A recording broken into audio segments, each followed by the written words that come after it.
Ya, assalamualaikum warahmatullahi wabarakatuh. Saya Raffi Ahmad. Ya, terkait kejadian tadi malam, saya ingin sedikit klarifikasi tapi sebelumnya saya ingin meminta maaf yang sebesar-besarnya.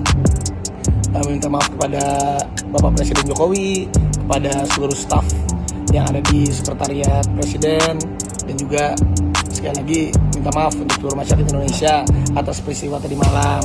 Jadinya semalam itu bukan di tempat umum, tetapi memang di rumah pribadi salah satu ayahnya teman saya.